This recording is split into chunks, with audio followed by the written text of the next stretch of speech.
Reliance इंडस्ट्रीजचे कार्यकारी संचालक अनंत अंबानी यांनी तिरुपती बालाजी मंदिरात जात दर्शन घेतलंय। धार्मिक आस्थेबाबत अंबानी कुटुंबियांचा नेहमीच उल्लेख होतो। त्यामध्ये अनंत अंबानी हेही तितकेच धार्मिक आणि श्रद्धाळू असल्याचं पाहायला मिळालं।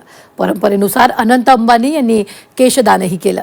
तसंच अनंत अंबानी यांनी सुप्रभाता सेवेत सहभाग घेतला। डोक्यावरील केस काढल्यानं आपल्यातील अहंकाराचा त्याग होतो अशी मान्यता आहे। त्यामुळे अनंत अंबानी यांनी देखील केशदान केलं। अंबानी कुटुंबियांनी नेहमीच आपली श्रद्धा आणि धार्मिक भाव जपलाय। देशभरातील प्रसिद्ध तीर्थक्षेत्र, मंदिर आणि धार्मिक स्थळांना ते दर्शनासाठी सहकुटुंब जात असल्याचं अनेकदा दिसून आलं।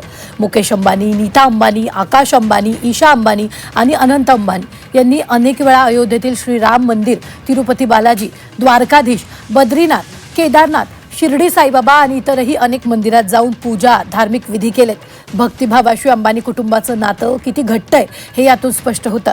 गणेशोत्सवात गणेश मंडळांना भेटी देताना देखील अनंत अंबानी यांना बघितलं गेलंय।